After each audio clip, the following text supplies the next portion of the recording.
Tech Talk with Matthew Dickerson. Matthew Dickerson. Tech Talk. Sit back and relax. It's time to talk technology. Welcome to Tech Talk with Matthew Dickerson, where innovation meets inspiration, and the future is always just a conversation away. As we launch into Season 5, we're starting with a spectacular showcase of the most marvellous, mind-blowing and memorable moments from the first half of 2024. From Samsung's sleek step into smart rings to robotic Rubik's revolutions, and from high-flying hydrogen dreams to precision paintball protections, we're rewinding last year's most riveting revelations in tech. Join James Eddy and myself, Matthew Dickerson, as we journey back through the stories that sparked fascination, innovation, and imagination. It's the perfect way to kick off a new season, so grab your gadget of choice, tune in, and get ready to relive the best tech triumphs of 2024. And don't forget, the free book offer is still going. Just leave a review on your favourite podcast app, send a screenshot of that review to freebook@techtalk.digital, and the latest Tech Talk compilation book will be on its way to you. Happy New Year! This next story is for the folks who have just about everything. Smart rings. Now, if a smartwatch is too bulky for you or it doesn't match your outfit, you can now accessorise properly and keep track of your health metrics 24/7 with finger jewellery. And Samsung will not let you down with their new Galaxy Ring. Matt, the Green Lantern, wishes he had one of these, I'm sure. It reminds me of an episode of the show, speaking of streaming, of the show called Billions, which I found quite an interesting show. And at one stage in the show, and it's heavily focused on a team of people working in the stock market and some of the interesting things they go through to win the deal. But the boss came out and gave them all a ring. And, of course, it was a smart ring. And then they sat back and tracked all the stockbrokers and what they were doing. They went, oh, wow, isn't this nice? We got a ring from our boss. But, of course, he was using that to track exactly what was happening with every moment of their life. And then they could contact them. And in the end, one of the guys had a heart attack, but he was saved because he had a ring. And that's when it was revealed that they were actually tracking everything that was happening with their rings. But Samsung is definitely going into this area now. They've made the announcement about the Galaxy Ring. We don't have the price, the release date, or the specific functionalities, but we do know from other companies like Oura and Evie, O-U-R-A and E-V-I-E, the two different brands that have got smart rings now. And pretty much most of the things you can do with a smartwatch, you can do with a smart ring. You can't tell the time, okay. but in terms of the health facets, and we do often talk about this, health wearables, that is the future. Material science and health wearables, that's where you want to go if you want to be in the IT world in the future. I just can't believe on that knuckle of your finger there that you can get all those health metrics accurately. And the thing that gets me is the battery. So I can understand the sensors being incredibly small. And then you think, well, that's fine. You've got small sensors and it's only a low power transmission it puts out to connect to your smartphone. So you're not having to transmit the data very far. But you need a battery. So it doesn't need a AA battery, does it? Or no, you'd have to run some leads up your arm and have some AA's there. Yeah, right. Now, the battery life of them isn't fantastic. It's worse than a smartwatch. And again, well, that makes sense because it's pretty small. Now, when I say pretty small, they are thicker than a normal clearly ring. You can't plug it in. It'd have to be wireless charging. Correct. There's a thing that you just sit it on, a bit like a smartwatch. There's no charges you plug into a smartwatch. So it's the same type of thing. But you're getting things like heart rate, you're getting things like activity. So you're actually able to sense a fair bit about your body. Now, where Samsung is going with this, they've got this whole concept around my vitality score.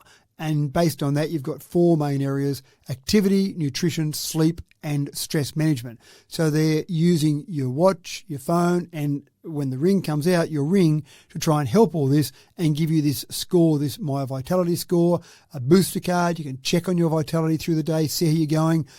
In the old days, we used to listen to our body a little bit and go, oh, I'm not feeling that great, or I'm feeling really good, or I'll go for that 10K jog that I haven't been going for because I'm feeling great today.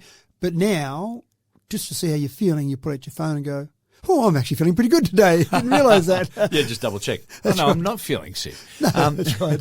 So how long before when you ring into work and say, My I smart can't ring's come in telling me today, that I boss. can't." I'm losing my voice. Just send in your vitality score, please, and we'll just check on your metrics and see how you're going there. But I think the thing that's good about this is that we've got more competition. And there have been some smaller players in the market with the two that I mentioned previously. But when you get the big boys coming in, when you get a company like Samsung coming into the market, that will certainly progress innovation. And if they see something else they like in another product, they'll typically buy the patent for that, or if you're Apple, you might steal it in terms of the watch the problems they had there. But typically, they would buy some of that technology to add to their ring. So you'll just see a lot of advancement because maybe they got to the point where they said, our watches, well, we've gone as far as we can with our watches for the time being. The next developments are very small. What else can we go and attack? And so let's go and focus on the rings. Yeah, well, I think sometimes about how these things are recording movement and whatnot. I do remember I've hit my step goal once sitting in an audience clapping, and I've also... It was vigorous clapping, though. It was a really good show. Hit my step goal once while I was driving a long distance in a car, Right. just moving around. Now, that's just from a watch. Yeah. But I'm thinking about all the times my fingers open and close for one reason or another. And we did talk about it previously. It's not perfect, but it's more a comparison. So you might use a smart ring to compare what you're doing, and your vitality score might be directly linked to you. So I might say, oh, my score's 78, and you go, well, my score's 79, but it may not be directly comparable because of the different makeup of our bodies, but it might be my vitality score is relevant to me day-to-day type of thing. Mm-hmm. So, yeah, again, I don't want to see us replace doctors with these various devices we're wearing, but it might just keep us more focused, more conscious of our health, and just be aware of our health a bit more, that you then might go and visit a doctor, especially males, special middle-aged males out there who don't visit doctors. What are you saying to me here? I'm putting you in the young category. So in a few years' time, thank you. I always joke about in the Monty Python and Holy Grail where you've got the Black Knight fight and, you know, he gets his arm cut off, he's just a flesh wound. Yeah. I think of middle-aged males as that you'd lose an arm and you go, oh, I don't need to see a doctor, it's just a flesh wound. Yeah. And I think that's sometimes the attitude middle-aged males have. So maybe if we look at this, we might say, maybe I should go and see a doctor. Well, I also feel like anything that helps me hit my step goal on a day is also a really good thing too. So get my streak up. Well, and that's the thing as well, that even if sometimes it's not perfect when you're sitting in an audience or in a car, if you do say, oh, I better hit my step goal, I'll just go for a walk, or I'll walk up the stairs rather than take the travelator, or that type of thing. You might just be consciously a bit more have a bit more movement, so that's not a bad thing.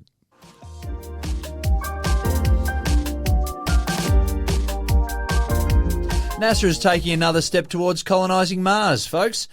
Our ability to create realistic simulations improves every year, and NASA is currently casting its net for volunteers who are happy to take a year out of their life to simulate life in a Martian colony.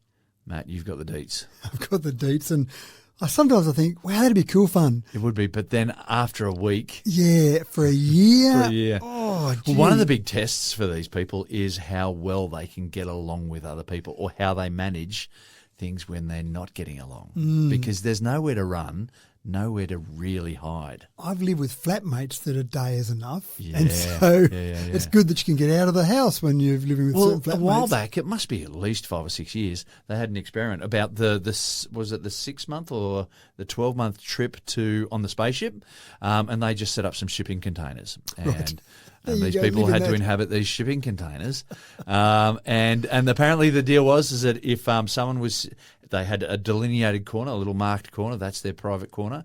If they're there, no one talks to them. Yeah, you don't even ask what's wrong. You just let them be in that corner by themselves. Oh, so this now is assuming you've survived that trip. Yes, you've been in the shipping container, you've got to the other end. Now they're simulating living Mars, the Martian landscape. So this is applications open. So for our listeners out there that are keen, you can put an application in right now. So April the 2nd, you've got to apply. That's right. I thought they might have put April the 1st, but then they might have put it was a setup. Right, that's a problem. So you've got a little bit of time left to apply, April the 2nd. Now, they've got specific people they're after. You've got to have a master's degree in a STEM field, so engineering, computer science, etc. You need to have... so you can't just walk off the street and go, hey, I look handsome. No, I can't walk through and say, oh, I wouldn't mind free board for a year. You've got to have 2 years of professional experience in a related field, or 1,000 hours of piloting aircraft is required. One thing I thought made a bit of sense, non-smokers. So you can imagine sitting there in your Martian environment going, just ducking out for a quick smoke here. I assume that includes vapours as well. Yeah, I hope right. so. 30 to 55 years of age. And so you then put your application in, fill all these details. In the questionnaire, you've got to try and show how you're going to handle things like dietary restrictions and communication delays. Because when you think about it, Mars averages about 225 million kilometres away from Earth. But because we're in orbit around the central object being the sun, it varies. We could be as close as 54 million kilometres or as far away as 401 million kilometres. Now, 401 million kilometres, if I'm on Mars, I want to talk back to head office or Houston. You cannot have a conversation. It's a 22-minute delay, roughly, for the signal to get from me to Earth. Yeah, so you ask me a question. That's right. I have to wait 22 minutes to hear that question. Then you have to wait 22 minutes to hear the reply. That's right. So the best I'm going to do is 45 minutes, say, assuming you answer the question almost immediately, 45 minutes, and I get the answer back. No, you didn't understand. I meant this. 45 minutes later. So hard to have an argument. So you've got those sort of things. So that's what they're doing. They're simulating that as well. So yeah, they did that on that other simulation I was talking about as well. Yeah, the whole delay in communication. Yeah. And what that does to your psyche when you can't talk to your loved ones. or can't talk to anyone about anything, especially if there's a problem. So they do actually have some fun from the outside. I can imagine this would be lots of fun where they simulate a problem. Hey, let's go and pretend this is just blowing a widget, or they need to replace a gasket or something, and then let's see how they react to that. And, of course, when you're in there, you go, oh, I should ask Houston what I should do. I'll ask, waiting around, 45 minutes, we're going to wait for this emergency. Yeah. It's a bit drastic to wait this there. isn't, I mean, it's not the first time people have been cut off with communication. Your early settlers, European settlers here in Australia, look, you were waiting for, 6 months, a year, maybe longer, 18 months even, to get letters to and from, and it was all communication by letters, wasn't it? But the difference is that all the problems that they were encountering were problems that were earthly problems, not Martian problems. But the other problem is I think we've become so accustomed now to instant communication. People will send you an email and you don't answer within 5 minutes and they come back and say, did you get my last email? Well, hold on, I'm just absorbing that one before I get a chance to answer it.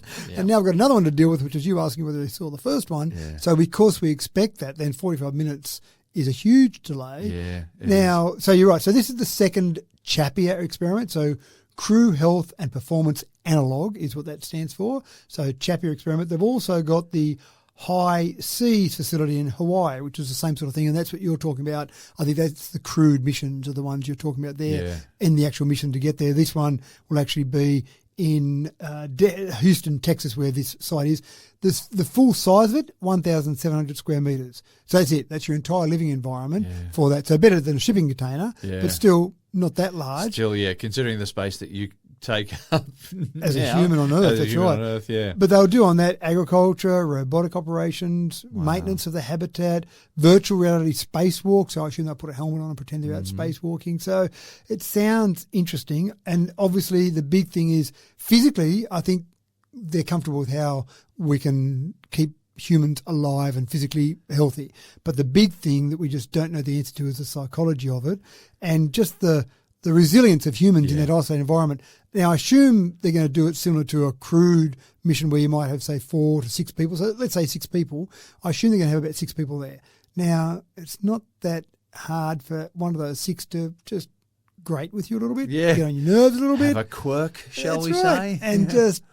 I hate how James does that little thing with Just his won't eye. Shut up. He always asks questions all the time. So that's okay again in a classroom for a week, but in an environment for a year, and you can't go and talk to someone else, or you want to ring your wife and say, James, it's so annoying, but I just got to wait 45 minutes to go, darling, that's all right. So it sounds fascinating. So put your applications in now with Houston, or with NASA, sorry. And, I'd be interested to see how this next lot goes. May the force be with you.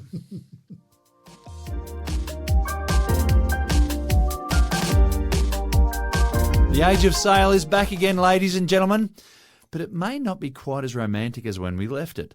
Container ships from the major transport firm MC Shipping are being fitted with WindWings. They don't look much like the classic sails from the schooners and frigates of yesteryear, but they're designed for sustainability and they're already saving tons of fuel per day. Sounds like some pleasing progress there, Matt. We did do a story on this once before. I remember at least one or two, maybe. Yeah. And so now what we've got is they've been doing some testing. So 6-month process. They fitted some of these WindWing sails, 37.5 metres tall. Only 2 sails on the ships they've been testing. You've got to so Google far. it, folks. Have a look at the pictures. They're amazing. It's quite fascinating, isn't Yeah. it? So you're right. It doesn't look like the classic old schooner, and there's not someone there at the top of the mast and saying, ahoy there, there's pirates These ones coming. are hard to reel in as well. They are a bit, yeah, that's right.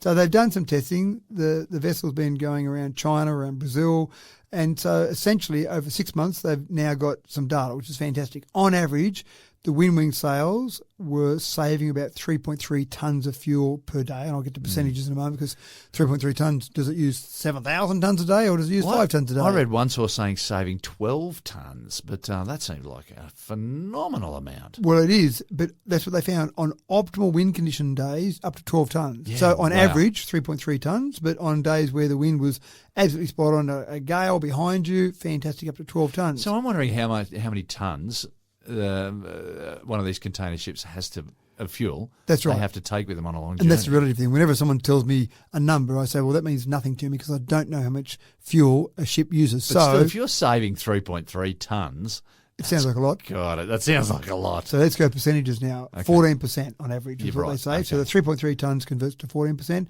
The 12 tonnes is about 37%. So on the best days, it's saving about 37%. So that's pretty impressive. A third, basically. Yeah, a bit over a amazing. third. So that's pretty impressive.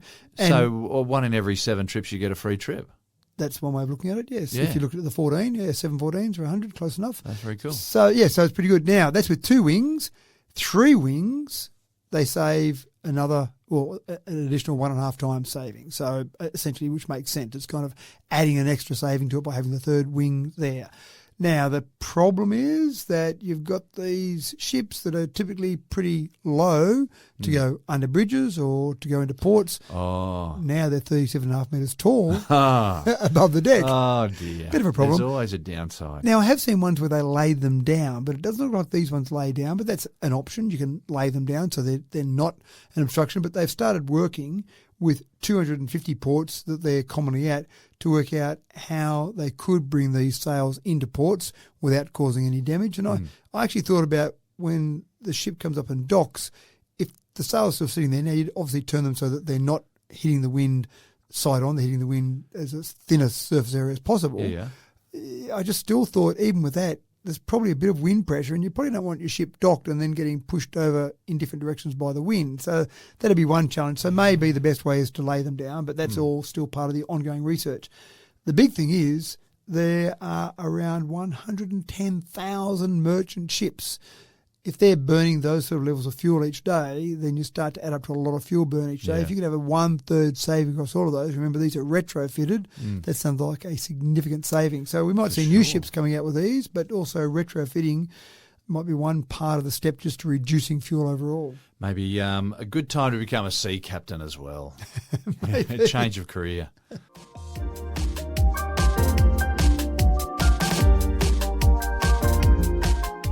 The humble paper plane. While some people just don't get it, for others it's a form of fine art. A type of origami where perfection is measured in sweet, clean airtime.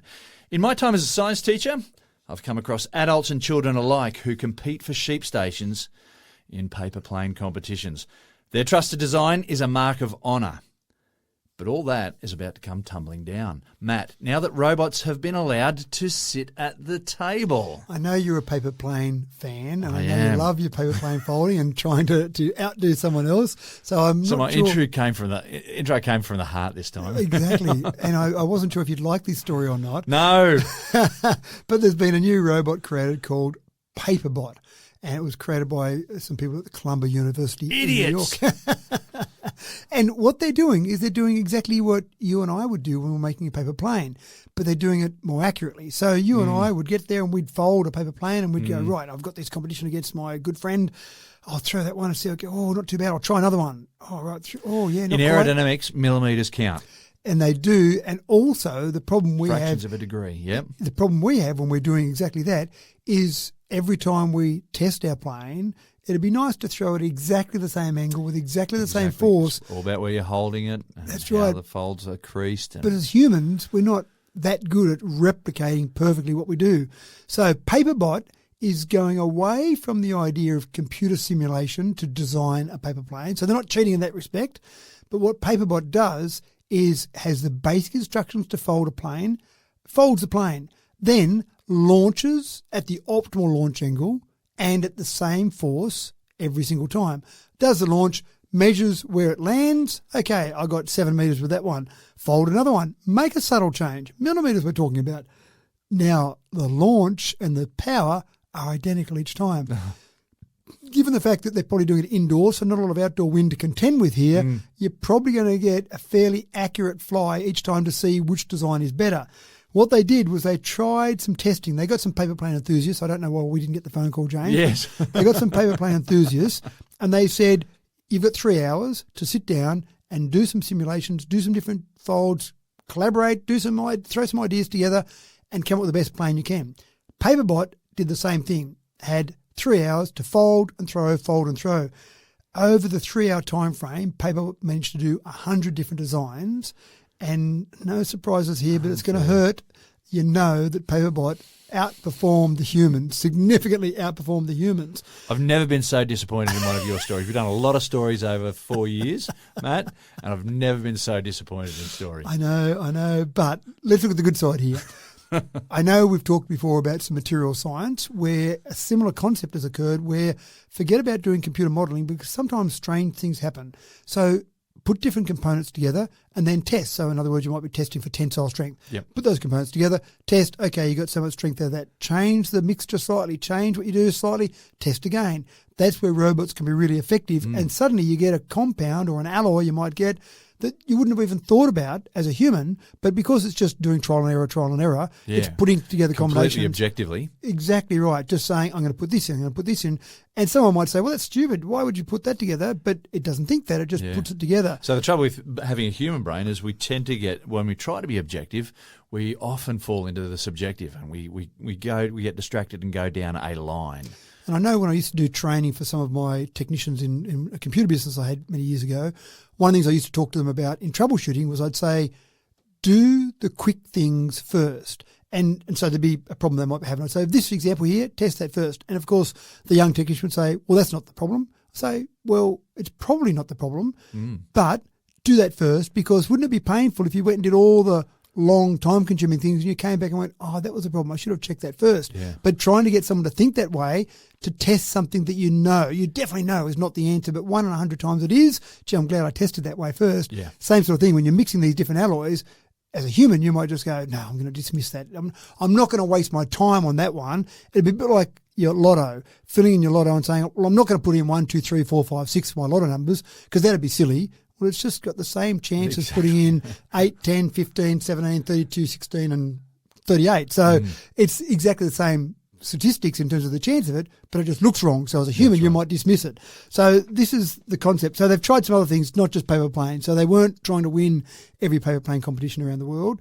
They also tried using kirigami techniques, which is a form of origami, and do some paper-based folding for a robotic gripper. And by doing that, they managed to achieve a much greater strength out of the folding they did rather than just what the traditional kirigami would have said to do. So taking some traditional paper making, taking some fun things with paper planes, but then applying it from a robotic perspective, the big picture here is obviously looking at how you do machine learning, how you get robotics to just keep trying experiments and then seeing what develops from that. So quite fascinating.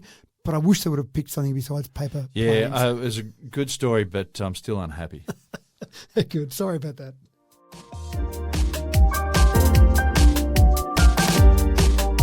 First story is all about a security camera born from a Batman movie. Paint Cam Eve will spot an intruder in your yard and then launch an assault.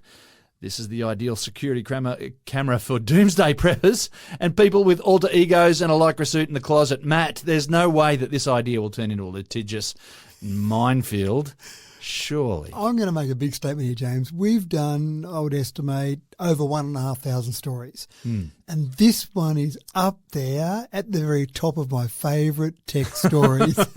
Just the thought process that someone went through. So, security cameras, CCTV, they are incredibly common now. They must be, because in the movies and in TV series, you see that every crime is solved by looking at the CCTV that obviously everyone has around every little part. Bingo.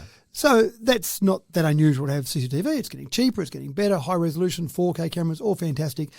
But the problem is, of course, what it allows you to do is it allows you to look at what happened after it has happened. So someone steals something from a shop or breaks into a home, you can say, oh, look, there, I can see Billy Bloggs breaking in and stealing my stuff, and then there's a process to get it back, etc. You've got to track him down, and then you've got to track the gear down that's already moved on to the next level. And I know when we've had things stolen from one of my businesses, the police have been very good in tracking them down. And, of course, you say, well, can I get my product back? Oh, no, that's long gone. That's been sold to some pawn shop or some private individual somewhere, and so bad luck for that. So prevention is obviously a good thing. Now, when people see cameras, they might say, well, maybe I won't break in or commit that crime because it's on camera and I might get caught, so I won't do it. So sure, preventative there, but there's no prevention like being bombarded with paintball.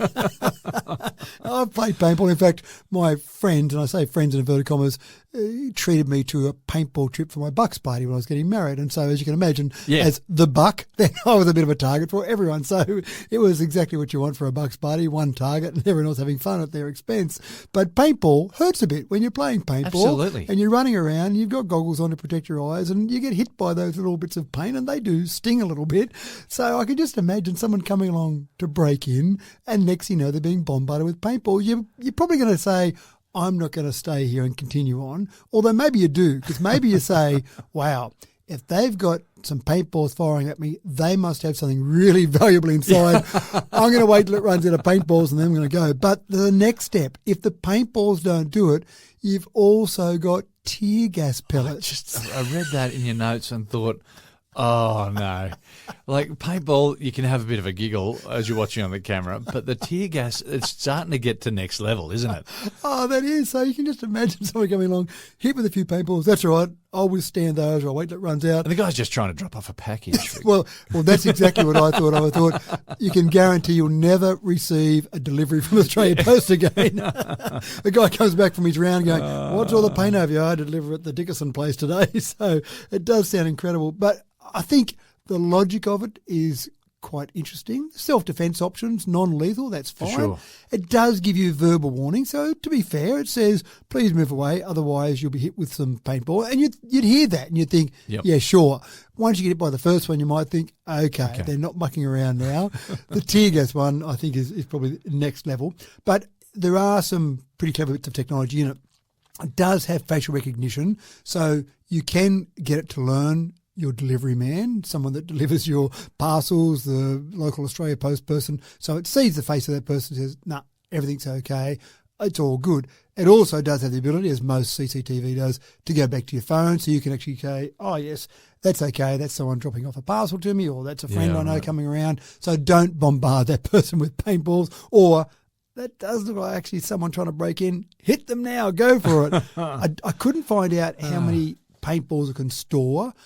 And one of the problems here is I talk about all this, it's not actually available yet. There is a Kickstarter campaign to fund this and to get people to actually go forward.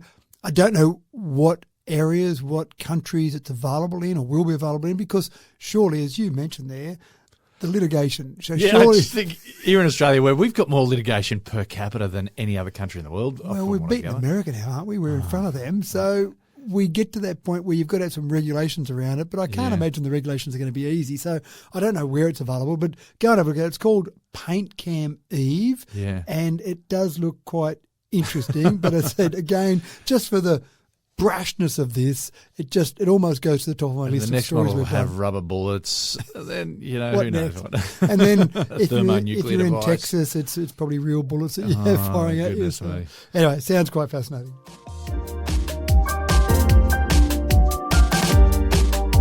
Let's get rolling with a clever little development in the e-scooter market. Don't be alarmed, folks, but if you're working away quietly, minding your own business on a daily basis, and you see a riderless e-scooter zipping past your front window, don't call Ghostbusters just yet. The e-scooter industry is set for an upgrade as developers investigate the potential for autonomous scootering. Matt, riderless homing scooters. This is going to raise eyebrows and turn heads. Well, you know what I thought of? I thought of the old animated feature film that Walt Disney put out in 1940 called Fantasia. Yeah. And there's that With the scene. brooms. The brooms, that's right. I And think the it was buckets. called The Sorcerer's Apprentice. And Yeah. Mickey Mouse comes along and thinks, I don't need to do this work, gathering a bit of water. I'll get the broom and the sorcerer's hat and I'll make it all happen. And, of course, he does that. And then he wants to stop it, so he chops up the broom. And, of course, all the brooms turn into other brooms. And then he's invaded with multiple brooms carrying multiple buckets of water until the sorcerer comes along and solves the problem. And not that I think that's going to happen. We're going to get multiple e-scooters. But I do think you're walking home from the pub. You've had a late night out. You're walking home 1 or 2 o'clock in the morning. You've had a couple of drinks. And then you see a riderless e-scooter, exactly as you said. Do I call Ghostbusters? Is there someone riding that and they're invisible? They've got an invisibility cloak on. What's going on? And then you see a line of them because ideally what would happen is you'd see all of these e-scooters going back to a charging point. So you're walking along the footpath and you see this line of e-scooters going past with no one on them and you'd start going, wow, I've really got to give up drinking. That's it. I swear off from tomorrow. So the idea here is that in the middle of the night, there are people now, contractors that are paid to go out and collect e-scooters and charge them up because people have said to me, how do they get charged? Do they charge themselves? Well, of course they don't charge themselves. Someone has to physically go and do it, but you don't know about it because it's happening in the middle of the night. So I assume these people have got trackers on them so they can locate these e-scooters, yeah? Correct, yeah. You've got... Because we were in Melbourne the other day and noticed all these e-bikes sort of just dotted around the town. They just parked out on the street there and, just waiting for the next person, I guess. Yeah, that's right. And so e-scooters, for some reason, seem to be more controversial than e-bikes. E-bikes seem to be accepted because maybe we all ride push bikes and maybe we don't ride scooters so much, but e-scooters are a bit more controversial. But in the middle of the night, in any place that have got them, someone goes around, collects them, charges them up, and then they go back and put them at various locations. Now, the idea is you want them spread around because you want to be able to go from A to B. You don't want to always go from a certain point. You don't, have to go into a station to pick up an e-scooter and then go and, and so they naturally get distributed while people are using them, but then obviously they go back to certain locations. There's a fair bit of work and all that, and I like them for the novelty value. If I lived somewhere that had e-scooters, would I use them to commute to work? Probably not, but that's what they're trying to get to, that last mile. You catch the train to work, and then it's still, I've still got to walk a couple of kilometres to work now, or I catch a bus to a certain spot, it's not quite the right spot, so I catch a bus and a train. So that's the whole idea from a micro-mobility perspective. But to do that, you need to make them convenient and make them always charged up and make them at locations you want them. So the whole idea of this, and they're doing testing at the moment around the University of Stuttgart, where they're using the campus as their test site. It's a known environment. They know it's a fairly small environment. They know where they can go from A to B, and that all makes it pretty easy. But they're actually quite fascinating when I watch them. They've got, I thought of a Segway. So a Segway is quite clever in that you've got 2 wheels side by side, and then it can adjust how it balances forwards and back, if you like. But an e-scooter is a bit different because I started thinking, well, how are they going to make an e-scooter balance as it goes along? Does it have a training wheel that pops out to the side and go along? I thought, well, that wouldn't work because they might be too wide then to get through some locations. It's actually got a large circular unit that mounts at the base of the handlebar stem, just above where you would stand. And that actually rotates back or forth to actually balance the e-scooter as it rides along. So I thought it was quite cool. It looked like it was very stable. Very clever, yep. And it looked like it was very stable. So the idea here is middle of the night, they need to be charged up. Don't worry about a contractor going and picking them up. They'll go back to a charging point automatically. They'll get charged up, and because they've got so much data, we talked about data before, because they've got so much data, they know where they're needing to be used. So if it's a train station they need to be used at, make sure you've got 30 at the train station ready at 7 o'clock in the morning when people arrive on the train. At lunchtime, we know that they're always going down to this particular cafe. Make sure you go out to the CBD and have 30 sitting at one spot there, so they can actually move around autonomously to where they're going to be used. Now, that's not yet. This is all testing at the moment. But it's a great idea. It's a great concept. If they can pull it off. If they can pull it off. That'll be amazing. And the other thing is being able to pop them up, because some people are a little bit selfish and they knock one over and they don't pick it up, or they just drop it on the ground afterwards. So the idea here is, and I didn't see any of this yet, but the idea will be some sort of little lever that does pop up on the side. Self-righting. Self-righting, exactly right. So there are some people who still are big fans of e-scooters, but I think they're going to be a good solution. You'll see a video where some poor little old person is walking along the footpath and walks out of a shop on the footpath, and the e-scooter knocks them over and everyone says ban e-scooters. But you see push bikes run into people. You see cars run into people. We don't say ban all cars. We say, how do we make the road safer? The solution for some people with e-scooters is to only allow them on roads, not allow them on footpaths. But, of course, on roads there's cars. So if I'm riding an e-scooter personally, I'd rather be on the footpath. Yeah. But I can understand the person walking on the footpath mightn't want them on the footpath as well. Yeah. I think they're a good solution. And this sort of thing will just make it easier for those various companies that are putting them out there to make them a viable solution. And I think as they become more normal, they become more accepted, yeah? Yeah, I think you're spot on there. So, anyway, quite fascinating. But I do look forward to being walking along the footpath one day and just seeing an e-scooter go past with no one on it going. Well, I wonder if that means maybe you can book an e-scooter to show up at your doorstep and just have this thing just sort of autonomously for 7:30. Yep. There's your pickup. Hadn't thought of that idea, but that's an even better idea. So it's all charged, all ready to go. We know where they're used generally, but also James needs to leave his house at 7:30. It'll be out the front of your place at 7:30. Thank you very much. So I like that. That's an even better idea. University of Stuttgart, tune in and make sure you've heard that idea as well.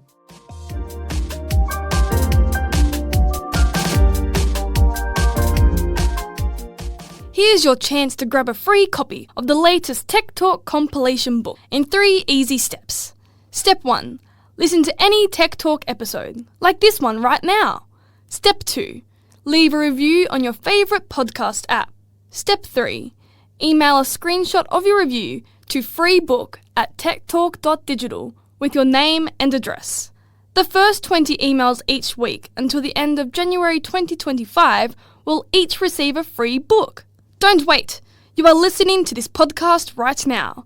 Leave a review and send that screenshot to freebook@techtalk.digital. Tech Talk, your weekly gateway to the tech world.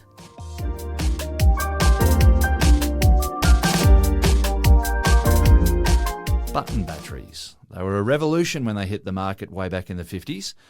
Their super long life and tiny size meant that a digital clock could be slotted in the tiny little end of your pen, and you got out of every time-telling writing conundrum that could be suggested. But as anyone with experience rushing a curious toddler to the hospital will testify, you should not put button cells in your mouth, folks. Button cells can cause chemical burns to your innards that can kill you. So, Matthew, 70 years later, we finally have a solution to protect our littlies from swallowing nasty button cell batteries. We do have a good solution. And before I get on to that solution, the question I sometimes ask myself is, why did they put a clock in the end of a pen? Well, that's another good question too. And apart from that question, the question I was asking myself before you brought that up was, what is technology? And so when I do research for these stories we do, sometimes I see something that I find fascinating, that's interesting, and then I go, well, is it technology? And the solution I'm going to talk about today was one of those that I thought, I love this story, but is it really technology? And so some people think about technology being electronics, and that kind of makes sense, or machinery, but I very loosely and very deliberately loosely, so I can bring in lots of things, I say that technology is application of knowledge for practical purposes. How's that sound for a definition? I think that's exactly good. That means we can talk about anything. That's anything exactly what I would have said, yeah. Although if you want to start talking about stone axes and stuff, we've probably gone past that, haven't we? Well, we have, but again, we go back to the Alderwin toolkit, for example, the stone flakes in that.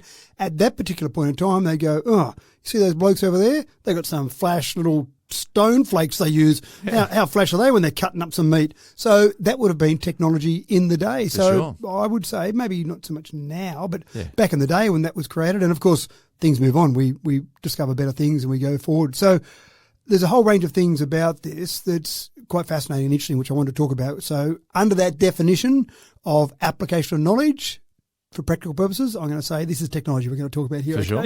Now, it's come about because of a sad story, and this is what sometimes the motivation for things. Sometimes people get motivated by they've got an idea, they want to get it out to the world, or they want to make some money, or it's just too good an idea.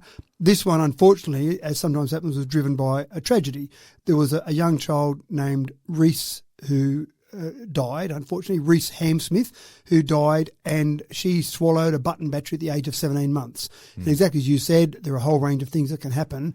She didn't actually die immediately. She died after some time in hospital, but essentially back in December 2020, she died as a result of swallowing a button battery.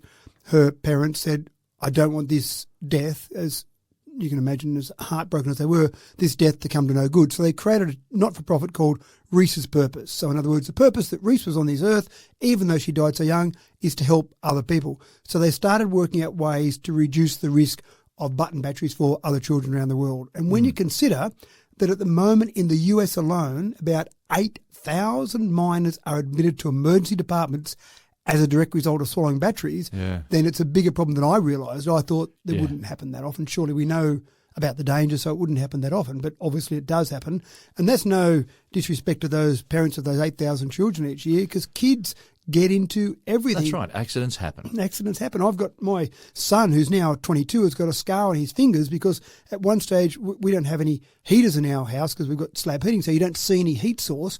But we were visiting a friend who happened to have a radiator bar heater, and he was crawling along the ground under the age of 1 and saw that to try and help himself stand up. And so he put his hand on this nice glowing red thing to hold himself up and started crying, obviously. And so we rushed to the hospital. And so, again, we were terrible parents because we weren't watching. Not really. Kids get into stuff. So in this case, they've worked with Energizer and they've said, what can we do to make these batteries safer? Now, when a child sees a battery sitting on the ground or maybe it pops out of a toy, they pick that up and they put it in their mouth because kids tend to, young kids particularly. Taste is a valid sensation and it's a way of learning things. Exactly right. So they started first of all working on making sure the batteries weren't exposed. In the US, they got a thing called Reese's Law through on the 16th of August 2022, and that talks about having child-resistant closures on battery compartments, so that makes it safer so kids don't just pop out a battery, and also about stricter warning labels and making it harder to get into batteries, which is that frustration we get when we buy batteries. I can't just get this open, I've got to get the scissors and cut it out. That's a good thing. But obviously batteries do end up sitting in lounge rooms, sitting in toys that maybe that's right. Kids Once use. something that's been used for a while. Exactly right. Now, so Energizer and Reese's Purpose got together and said there's two things. The first thing is when they pick it up and put it in their mouth, let's make it so it tastes so disgusting that the child says, that's not a lolly, I'm going to spit it out because it's got a bitter taste to it. So they've come up with a non-toxic coating that will last for the life of that battery on the outside, so the first thing they do is spit it out. Well, I understand that's the same sort of thinking as the smell they put in natural gas. Yeah, exactly which right. is odourless. Yes, so that's we right. can smell it, we hate it, and so there's gas leak. That's right. We smell a gas leak, not because natural gas has got an odour, because they put an odour into it so that you go, what's that I can smell? That must be that stuff they put in natural gas to make it smell. So you're right. So put that bit of taste on the outside. So I thought that was a brilliant idea. But the second part they did was even better. They've got, on that same non-toxic coating that they've got on there that tastes bitter, they've also got a dye that reacts with saliva. Probably reacts with moisture in general, but reacts specifically with saliva. So if you put it in your mouth, it turns blue. So you come in, you see your child with blue around their mouth, and the first thing you do is start looking on the ground to see if they spat out that bitter-tasting battery. If you can see the battery on the ground, you say, oh, thank goodness, the battery's on the ground. My child spat it out. I know they had it in their mouth because it's all blue, so I can take that battery and put it away and thank goodness, thank you for Reese's Purpose. If you can't see the battery sitting on the ground or nearby, you pick up the child and you get to hospital. As soon as possible. Exactly right. Now, many people think that choking is the main hazard, but choking isn't the main hazard. It's the chemicals that are inside that battery, and when they get inside your stomach, you've got a various number of chemicals and acids. Well, it can even burn your esophagus. Well, like that's the hole main in your risk. esophagus. Correct. That's the main risk. So they before it gets to the stomach. So it can burn through tissues and organs, but the esophagus is the main area. So even if it gets stuck in your throat, in your esophagus, and it gets stuck there and you can still breathe, so you're not choking, but it can get stuck there to the point where it then burns your esophagus, and then you've got a hole in your esophagus out to the rest of your body, which obviously doesn't sound like a good outcome for someone. So that's I think the breakthrough here. And those batteries, not often things we talk about here are things that are coming in the future, distant future, maybe near future, but this is one that's available now. I'm not sure if they're available in Australia yet, but in the US, you can go and buy Energizer batteries. Can't imagine it'll be very long. No, I imagine that it would just be standard fare. It's not like you're going to say, here's the one with the blue dye and here's the one without. Pick which one you want. Yeah. It's going to be on every battery. And I imagine that other battery companies as well, whether Reese's Purpose says have the technology because we want to share it with everyone, a bit like Volvo did with seatbelts. It's too important a discovery to hold it for one brand, or whether other brands developing something similar. The other quick one is just a little PSA here. If you do have a child that swallows a battery and they're over the age of 12, the advice from the medical experts is to, on the way to the hospital, give them honey. The honey apparently attaches to the battery and reduces the likelihood that chemical burns will actually affect the body. Yeah, wow. Yeah. So if you've discovered something there, pick them up on the way out the door, grab the tub full of honey and a spoon and say, on the way to the hospital, have some of this while we're going along in the car. Under the age of 12 months, don't give them honey, apparently. I'm not sure why, but that was the advice of the medical experts when I was doing this research. 12-month-old. Yeah. 12-month-old and plus, yeah. So anyway, well done. From a family tragedy, coming up with something like that. And I just think that's absolutely brilliant, the concept of it and the application of that concept as well.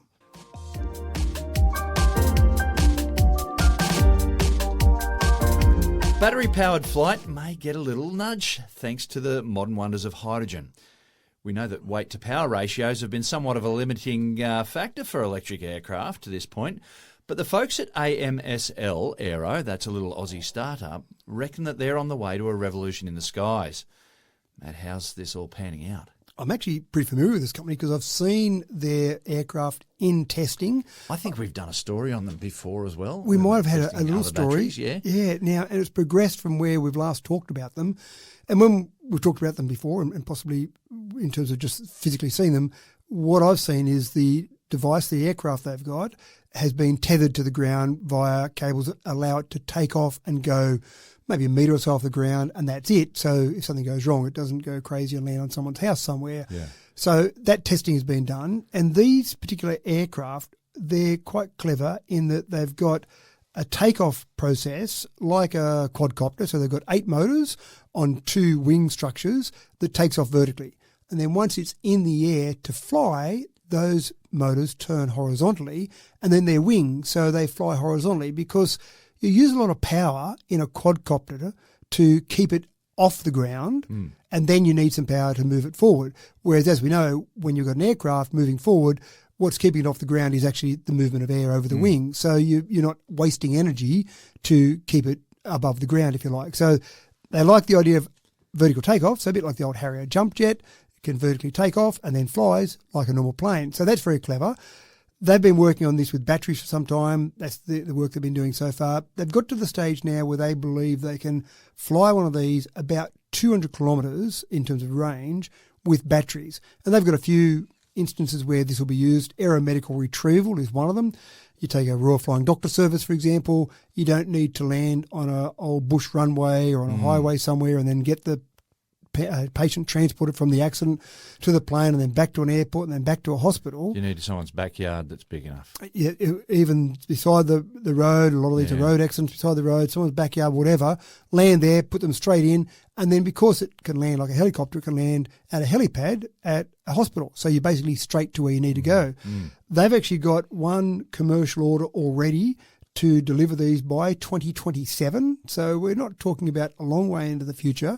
And again, initially these will be aeromedical retrieval, but also used for that low altitude economy I talked about before, small cabins at this stage with people flying them, but maybe they'll get to autonomous at some stage. But the big breakthrough they're making now is going hydrogen.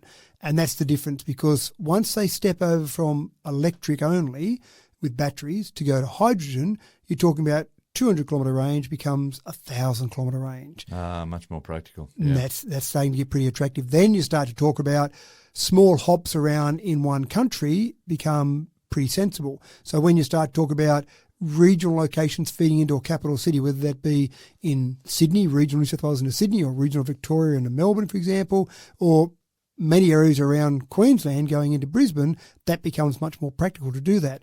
I still think we're a long way away from Sydney, LA, Sydney to London, some of those large flights. Jet fuel will probably be used for those for a long time because it's just such an energy-dense way of storing that energy to flow through that whole flight. But when we start to talk about hydrogen, that's right. So these sort of short hops, I think that's where it'll be really efficient. They've been doing all their testing with electric at this stage because it's there, it's easy. But more importantly, the hydrogen basically is still an electric plane. All that's happening is the hydrogen's being converted to electricity to power that plane. Well, I wonder, to what degree we might have people who live on very remote stations and whatnot, 1,000 kilometres away from a centre like Dubbo that might have this sort of technology, whether or not they might have their own hydrogen storage as a possibility or their own way of producing hydrogen.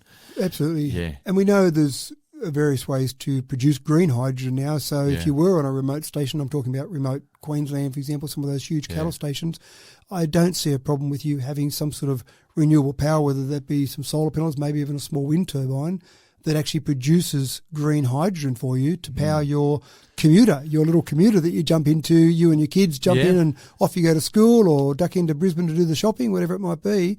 This is a revolutionary process that's occurring here, and we're talking about now in the near future, say 2027, they've got commercial orders where they're meant to deliver these by 2027. So we think they'll be flying by 2027. Now, just the fact you've got commercial orders doesn't mean it's always going to be delivered upon, but they've got a pretty good target there, and obviously they think they can meet some of these targets. So eyes in the sky in 2027, and you might just see one of these really quiet little zippy planes flying over the top of your head in low altitude.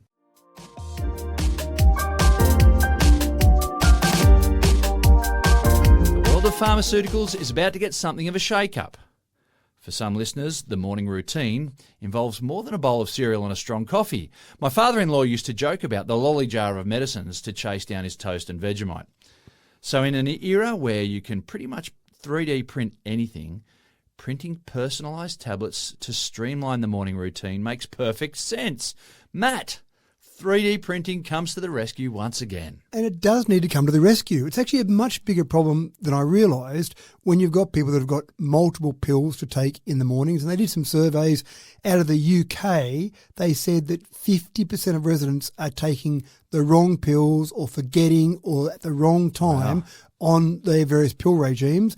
And in the US, I'm not sure if they're clever in the US or they've got better techniques, but about a third of US citizens that are on various pill regimes get them wrong. And they're getting them wrong, not just a simple little, whoops, I missed that one today. It might be taking multiples of one or missing for a week or a whole range of things. Now, the best I've seen has been a little pill box that's got all the pills. Someone has to go through and put them in each on day. A Sunday night. That's right. Here's my weekly pills. Put them all in, and they've still got to get them right for each of those days. And then presumably when they get them right, then, today's Monday, open up Monday, there's the pills that I take, which still doesn't allow for the pills that you might need to take twice a day or once a day. It's just assuming you've got one a day pills or maybe have two separate containers for the morning and the afternoon.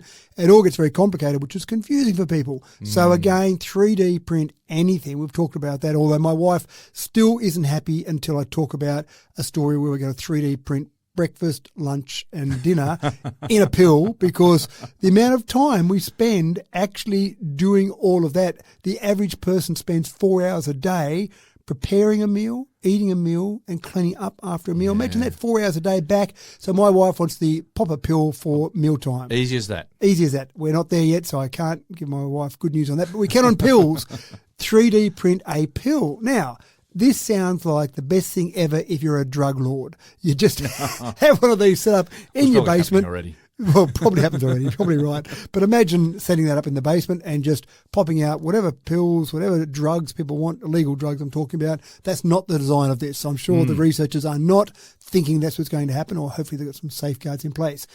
Researchers at the University of Nottingham have come up with this idea of taking different types of pills, different drugs that might be needed, and 3D printing them all into one pill. So all you've got to remember is to get up in the morning and take that one pill.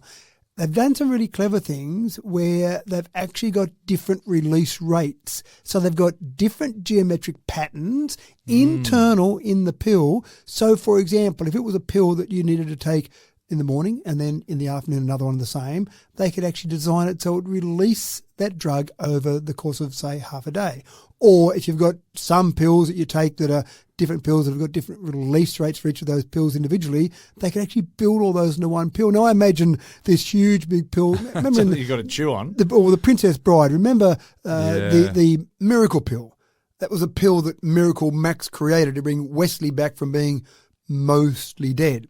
It had chocolate coating to make it go down easier, but it was a huge pill which does seem fair enough, as it needed to bring back Wesley from being mostly dead. I imagine that with all these drugs built in there, they end up with this big pill, but most pills, the actual pill itself is not all made up of that particular drug. It might have some other sugar components or some other components built into it to help that slow release, for example. Yeah. So the actual active drug inside a pill is usually pretty small.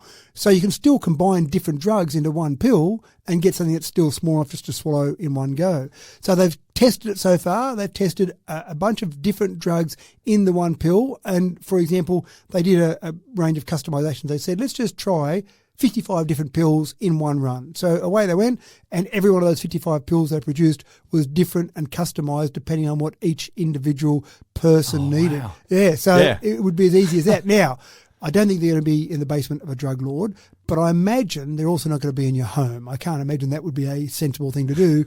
But I imagine at a pharmacy, for example, you go into a pharmacist and you say, here's my prescription for my 3 different drugs that I need. And the pharmacist says, sure thing, come back. We'll go and just activate our 3D printer and come back in an hour's time and we'll have your set of drugs ready to go that are customised for you. Don't share them with your friend. They're just going to be for you. And then you take those pills and you've got to remember one pill. So it sounds pretty clever from that perspective. I like the idea. I'm not sure how they're going to go from a legal perspective, because you can imagine all of these different drug companies, the big pharmas of the world, are doing a lot of R&D to come up with a drug that fixes or is for one particular set of symptoms or some ailment.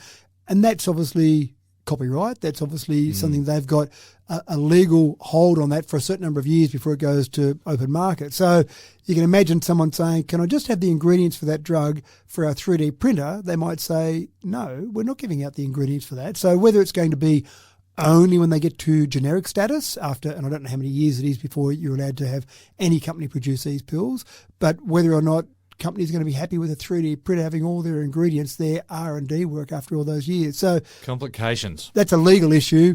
The research is just going from a technical issue.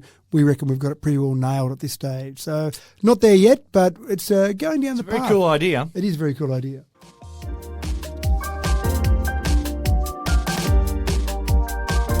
Now, if you've ever been to San Francisco, flower in your hair or not, you'd have to agree that it's one of the most picturesque cities on the west coast of the US.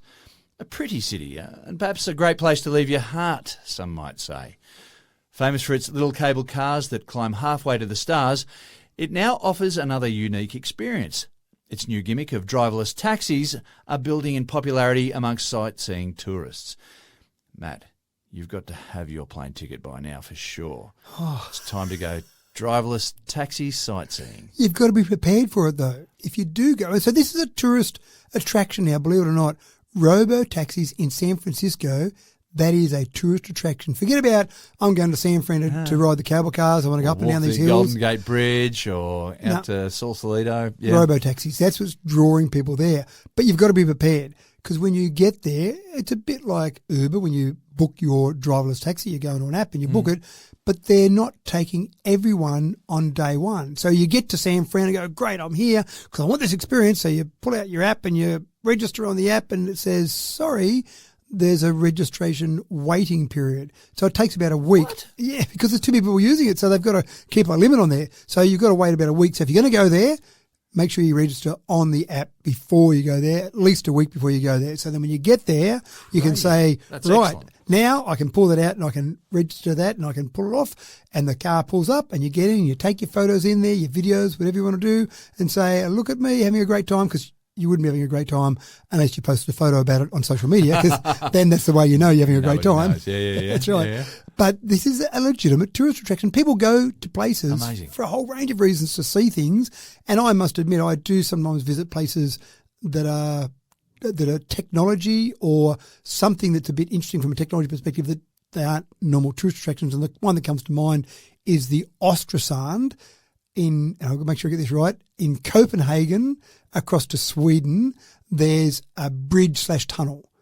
And it's a fascinating structure. And I remember being in Copenhagen one time, need to go to the airport. I got the taxi about an hour early and I said, right, I need to go to the airport, but can you take me via Sweden? And the guy looked at me as if I was crazy, going, you don't need to go via Sweden. I said, no, But see that thing out there that's half bridge, half tunnel under the that's ocean? one that disappears into the ocean. Into the ocean. So I'm on this bridge going along, and then you start going down, and I'm holding myself back in the seat because I'm going, we're driving into the ocean. And it does feel like you're driving the ocean. Anyway, we go underground for a while and pop up in Sweden. I stopped there, I bought a postcard, turned around, and we came across the Ostrasand again. But that sort of thing, I mean, I think that's me, but I thought that was just me because I'm a bit geeky. I would, if I was anywhere near San Fran, I'm probably not going to fly from Oz to San Fran. Just for a taxi to drive. do it. Tempting, but probably not. But if I was in America probably on the West Coast, maybe not if I was on the East Coast, but on the West Coast, I would probably say, let's go to San Fran to go on a driverless taxi. But I thought, again, that was just me because I'm a bit geeky. But it seems like lots of people are doing it. Lots of photos are popping up. Here I'm in a driverless taxi. There goes a driverless taxi going past. There's my mum in a driverless taxi. It's a cool concept. So much to see and do in San Francisco. I've been there twice myself before they had driverless taxis. I can now see myself going back again for the driverless taxis. Yeah, and these ones are, just for the details there, owned by Alphabet, which is obviously Google's parent company. I often say owned by Google, but technically that's not correct. Owned by Alphabet.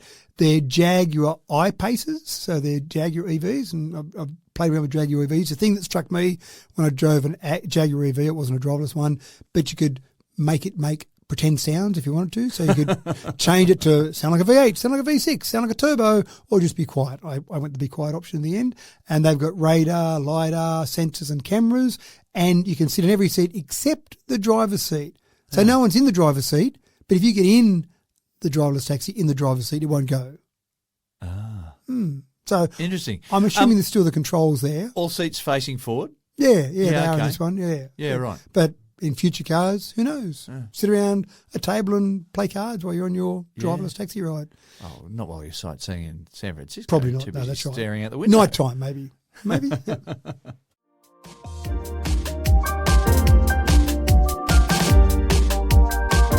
Have you ever solved a Rubik's Cube? I mean, without doing the sticker thing. Or are you so good at it that you can now do it in a couple of minutes or even seconds? Some people are quick though, lightning fast. And it may not surprise you that the world record for solving the Rubik's Cube is an impressive 3.13 seconds. And well done to Max Park, you're a master of your art. Or at least it was 3.13 seconds until stupid robots came along and wrecked it for everyone. Matt, why don't you tell us about how robots are taking over the world now? This sound effect here. That's me not solving the cube in 3.13 seconds. I had the clock on you too. Good. The current world record now just been broken, 0.305 seconds. That's ridiculous. So 10 times faster than Max Park. Let's see if Max Park can beat that one. Step up to the game, Max. What are you doing? 3.13. Have a Robots crack. have wrecked it for us. It's actually quite fascinating. Now, the Rubik's Cube, I do love the Rubik's Cube. So Erno Rubik invented it back in 1974, but we didn't really see it until the 80s. 1980, the Ideal Toy Corp released that. Now, it really is a difficult mathematical challenge. 4.3 by 10 to the 19 different combinations possible. If you had a Rubik's Cube when the Big Bang occurred, and you said, I'm going to use a different random combination of this cube every second. Where we are in our history now, 13.8 billion years or so later, we'd be about 10% through the possible combinations of the cube. So if you think, what's 4.3 by 10 to the 19, or what's 43 quintillion, then that gives you an idea of just how big a number it is. So when people sit there and go, oh, well, if a monkey hits enough keys on a keyboard, they'll produce a Shakespeare manuscript. Then if I just keep moving random places on the Rubik's Cube, I'll get there. Sure thing. Go another 10 universe lengths and you might be there. So it's quite a challenge from a mathematical perspective. And I used to love Rubik's Cubes when I was at school, 1980. That's back when I was still at school. I used to go to Rubik's Cube competitions. My proudest prize was a Coke-shaped radio. You Oh, tuned right. it with the bottom, you changed the volume with the top, and it looked just like a Coke bottle, but it was a radio. Have you still got it? Do you still listen to AM radio with I would love to say I've still got it. It'd probably be worth something now, but I was hard fought for that. We used to have buses that would come around to different towns, and they were Rubik Cube competition buses. You'd walk in, they'd have cubes on the table, and you'd have your hands on the Take table. children away and you'd never see them again. You probably couldn't do it these days. Like There was Willy probably Wonka's some chocolate guy factory. standing at the front, and you'd walk in. And what was I then? I probably would have been around 12 or 13. Yeah, So, yeah. I'm sure it probably wasn't a great thing from that perspective. But yeah, anyway, you'd say you walk in, you'd have to have your hands on the table, flat on the table. They'd start a clock. A little Someone buzzer with would a go. stopwatch. They had an old-fashioned stopwatch, that's right. But a little buzzer would go, and off you go, and then you'd put your hands up, and you'd win prizes, and you'd go on a regional competition. So all good fun. But I was never at the Max Park sort of level. I don't know, 30 or 40 seconds was probably my best time. But so I do love them, and I love the simplicity and the complication of it. It's simple. It's just a little 3x3 cube. Look at that. But the complication of it was unbelievable. Then you had those Rubik's Magics that came out. Yeah. So they were a little bit flawed because that nylon that held it all together would Yeah, break would when you try and go snap it. too Yeah, yeah, fast. yeah. The cubes seem pretty hardy. Yeah, I became an expert at that Rubik's Magic. But then they made what, a 5x5 Rubik's cube, or was there a 4x4? There was a 4x4, 5x5. Yeah. There's a little 2x2, which is quite cute. So, You can't solve that. Get out. so yeah, that's right. That's the break in with that one. Even the 3x3, there have been tests done in terms of create algorithms that demonstrate that a computer can take it from any state and a maximum of 20 moves to solve it. So That just makes everyone feel terrible. it does, doesn't it? All those Christmas holidays wasted. 20 where I was moves. just sitting there just trying to work it out. Now, I've done it twice, but I can never remember how I did it. Yeah, and what are you doing? I bet you didn't do it 20 moves. What are you doing No. wasting all that time? No, I spent a lot of time on it. So here with a computer, the first thing that you've got in terms of robotics is the robot can look at it, analyse it, and decide, probably within 20 moves, no more than, I know the moves to solve it. So that's the first part of the challenge. Now, computers have been solving, or robots have been solving cubes for a long time. In 2009, it was a bit of a breakthrough. A robot solved a Rubik's Cube. You could sit down, any combination, and it would work it out, and it only took 1 minute and 4 seconds. Right. And back in 2009, we thought that was pretty cool. Well, it was faster than me. It was faster than most people. A robot solving a cube, fantastic. But obviously, as time's gone on, they've said, well, we know the maximum number, and I hate the fact they call it God's number, but God's number is 20 for the Rubik's Cube. Yeah. We know the maximum number. So how do we now get to the stage where we just make it faster to solve? So do the analysis, that's fine, but then having the servo motors, the configuration to actually solve it. And now, again, it's down to 0.305 seconds. Interestingly enough, the previous record was 0.38. So they've improved, but it was still pretty fast before. If they break this record, I reckon it's just going to explode the cube. The cube's going to it's going to be spinning so fast that it's going to fly off everywhere. Well, they did find that the servo motors on it had to be incredibly accurate because, and I find that when I'm solving it myself. Yeah. If I get it 93 degrees, the next part I can't quite move. That's at my hand speed. You can imagine at a robot speed Yep. doing it and getting it Someone's gonna 90. get hurt. That's right, 90.5 degrees, and then there's a cube that goes pointing off somewhere. So it's quite interesting. So yeah, they need accurate movement so they don't jam the cube. It also has to recognise the colours, recognise and match the colours when it's actually solving it. And you can imagine it uses a bit of AI in there to work out the fewest number of moves to actually get there. What's the use of this? Why do we care? I mean, we can solve the Rubik's Cube. All we want to do is hurt Max Park's feelings, didn't we? Probably, that was part of it. Make him feel terrible about himself. But I think part of the whole thing with robotics is we know we've got robots that are really good at doing one single thing over and over and over. But getting robots to look, to analyse, think about it, and then do something about it, what we're ultimately after is someone that can pick up the clothes off my floor and do the washing for me. And if we've got robots who can solve a cube in 0.305 seconds, then maybe we can get some robot that can actually make me breakfast, pick up my clothes, and make that coffee in the perfect way. And I don't mind if it takes more than 0.305 seconds to do all of that. I can live with that.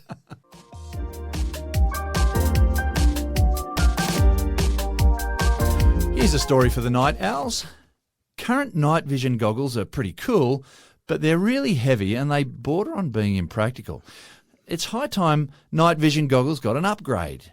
Now, for an unfair advantage playing Murder in the Dark, Mats, what's the latest for nocturnal types?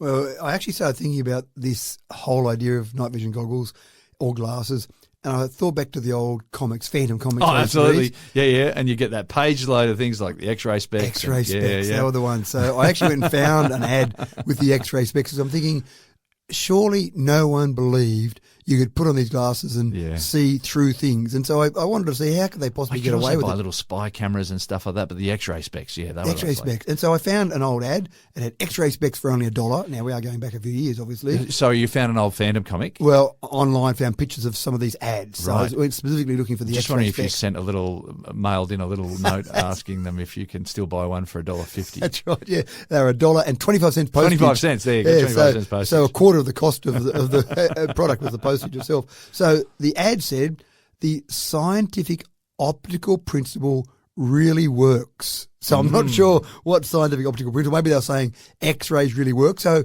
yes, that's correct. X-rays really work. So maybe that was it. Then it said, hold your hand in front of you. You seem, in inverted commas, you seem to be able to look right through the flesh and see the bones underneath. So it was making a fairly bold claim there. Now, I'm thinking in Australia here, ACCC wasn't created until 1995, so I don't know who you complained to about false advertising back in those days. They never got my money, but geez, I wanted to spend it on them. I wanted it so badly, but I just couldn't understand how it could possibly work. So I think probably only the most gullible actually fell for that and actually bought some of those things. But if someone had have said in that same context, here's an ad for put some glasses on that look like normal glasses and see at night, I would have been, sure thing, just as cynical as the X-ray specs. But not so quick, it turns out. Maybe there is some future here. Now, let's go to the electromagnetic spectrum. So, as we know, it goes from, say, gamma rays at one end all the way through to radio waves at the other end. Yep. And there's only a small part of that that's in poor old humans in our poor old body, the visible light spectrum in there. So, what are we, 380 to 700 nanometers roughly, say? Yeah, that's a spectrum? pretty good estimate. Yeah. I would have even brought it smaller than that, 450 about 700, I think. So you're getting that section of it there. Now, goggles, the night vision goggles you mentioned at the beginning, I'm experts on those because I've seen them in movies where the bad guy always has night vision goggles in the basement so he can see around there. But, of course, they're big. They stick out a long way. If you're trying to sneak around and be the bad guy, ran into something there or clunked on something there. They're big and heavy too, I understand. They'd be heavy and they need power to run them as well. So you need some sort of power source. And everything's got a green tinge, which you can probably live with because obviously you're seeing things where other people can't. What they typically do is they take any little tiny bit of light and magnify it. So they're basically magnifying the light that's around there. And you've also got some different versions of that would emit an infrared light, so you can see a reflection of that infrared light and then convert that. And that's how CCTV works. You'll see night vision CCTV, and night vision CCTV is exceptional in its quality now. Not colour, but the quality you get out of it in a mono version is quite incredible. Yeah. What we've found with this particular example, get away from the bulkiness of the standard night vision goggles, get away from needing power. Researchers have come up with a thin film made of lithium niobate and silicon dioxide gratings. And what that does is it converts infrared light into visible light. Quite incredible. Amazing. So right. it's taking infrared light around, say, 1550 nanometers and converting it to 550. So you put this film across normal-ish glasses and essentially you just look at what you might be looking at. Now, there's going to be some infrared light there somewhere typically. Everything that's not at absolute zero is emitting some infrared light, maybe not a lot of it, but this will actually take whatever it can see there and convert it. So you could wear glasses that look normal, a thin film, that's it. So a bit like sunglasses, you're probably not going to be able to see that it's a bit thicker in the glass, and then suddenly, and it's not going to make it look like daylight, but it's going to make it look a bit like CCTV that's maybe a little bit dim still, depending on how much infrared light was around. So any infrared light. So if you're out walking early in the morning, I was thinking of some not down in the basement villain type scenarios here. Okay, righto.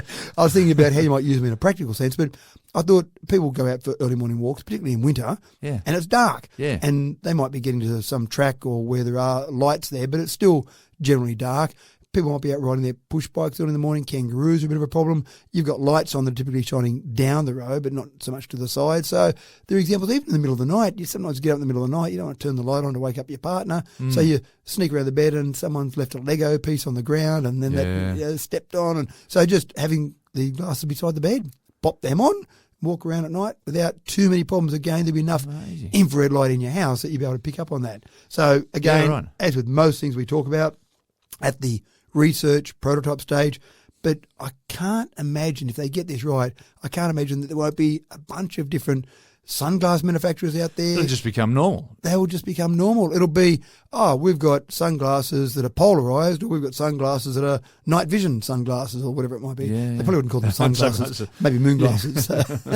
Yeah, but quite fascinating, and quite fascinating the way that we've got an accepted way that we use for night vision, but someone said, no, let's do it better than that. I don't like the idea of those bulky goggles. I want to do it better. And again, coming up with the right materials to do that conversion.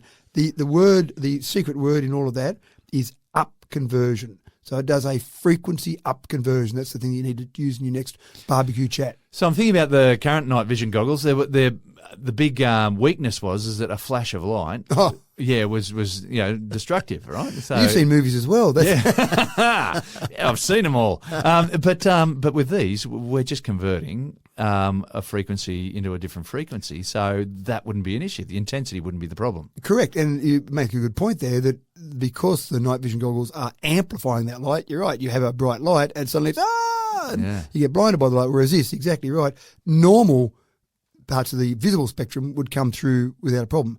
But that 1550 nanometers infrared, unless you blinded someone with lots of infrared, but even then it's only converting whatever's there to visible. So don't stare into the log fire, but or don't go and look closely at CCTV cameras because they might have infrared coming out at night time. So I think you're not going to get blinded by something like that. So quite fascinating. Very good.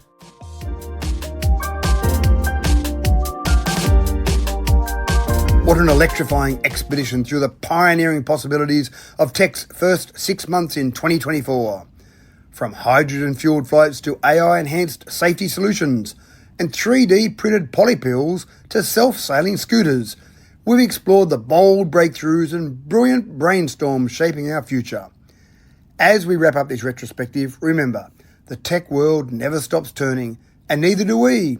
Next week, we'll bring you the second chapter of 2024's sensational stories, proving once again that the only constant in tech is change. Until then, keep your curiosity charged, your innovation ignited, and we'll see you back here next Monday at 9 a.m. for another episode of Tech Talk with Matthew Dickerson.